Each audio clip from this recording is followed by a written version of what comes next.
building their dream homes. They're facing financial ruin because of the collapse of the insurance giant HIH, which was providing cover for their building projects if anything went wrong. But now all claims are on hold, and families right across the country feel the compulsory insurance scheme that was designed to protect them has instead hopelessly failed them. When I heard that HIH had gone collapsed, I thought, this just cannot happen. And it did. Carl Vugan and his fiancée Sue are now the proud owners of half a home, a dream home they just can't afford to finish.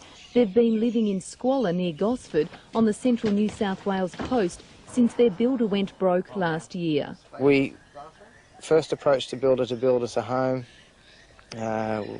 We did all the checks on him. They turned out fine.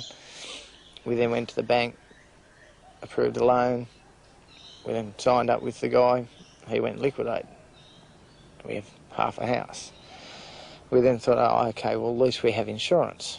Their insurer, HIH, went broke last month, sending their lives into limbo. Carl and Sue now face a 9-month wait to find out how much, if anything, they'll get back. Sadly, it's a common story. I can't tell you what we've been through. We're living in a shed too, like other people here. With 4 children, teenagers. With 4 kids. And what it's doing to us, it's killing us. We're in debt to $48,000. What's going to happen to this? You know, who's going to pay it? We can't pay it. Yeah. Well, 72. These people are in a situation where they're living through a financial and emotional nightmare. John Cowden worked as a builder for HIH before its fall. Now he's trying to rally support for the thousands affected. The system's let them down in the sense that it's an obligatory scheme, so they have no choice or whatever for selection or however they take this insurance out.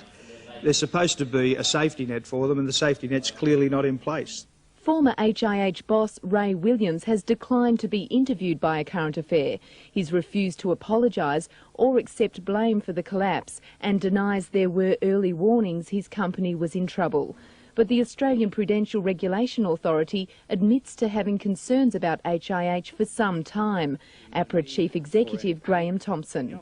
What we knew through last year was that this company had some weaknesses in its management, and particularly the way it was managing the risks in its business, and we knew that it was not a highly profitable company. Nobody wants to know about it. There's nothing we can do. We can't go forward, we can't get another builder, we can't do anything till all those things are fixed. This is probably the worst calamity that the building industry suffered in the last couple of decades. The Master Builders Association's Brian Welsh says builders were forced into liquidation after taking on too much work pre-GST, and the fact their insurer went broke soon after is a disastrous coincidence. The fault in this particular circumstance can go back to the federal legislation and to the federal watchdog APRA, who are meant to prevent a collapse like this. It was meeting all of the legal requirements under the Insurance Act that we police. Yet APRA Chief Graham Thompson says while he knew HIH was in trouble, he thought the company would survive and honour its obligations to policyholders. I can understand that they feel let down and that a number of them are suffering a good deal of financial hardship as a result of what's happened. The facts are, though, that there is no supervisory system in the world that can provide an absolute guarantee against a regulated financial institution getting into difficulty. We'll be left homeless, owing the bank the equivalent of a mortgage without a home, and we desperately need help. We envisaged a dream house. This was going to be the family home for the next 20 years, so we were going to build this and that would be it, never move again. In Melbourne, Stephanie and Alan Hadley say their new home is currently unlivable. Riddled with defects they were depending on HIH to fix.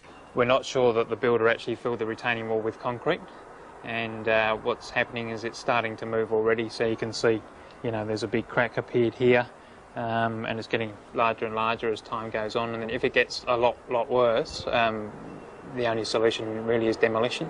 We made sure that we had the insurance before we signed up with this particular builder, So we thought we were covered. Meetings are now being held across the country with those left in the lurch, desperately seeking some answers. We emailed and we've been sending letters to the federal politicians for the last 5 days. It started last weekend actually, and we've had no response. The federal government should step into the shoes of HIH and make good its debts, and then transfer those costs across to other insurance companies via some form of levy. Today, the federal government ruled out any rescue package unless all other avenues are exhausted, leaving its watchdog APRA to offer assurances.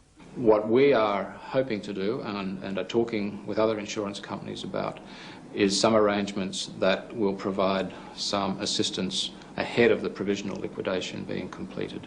So I can't make any promises about that. It could happen to anyone. It can happen to you. It might be your house. I hope it's not. It might be a car. It might be anything. Your insurance company can go broke tomorrow and you'll be left with nothing.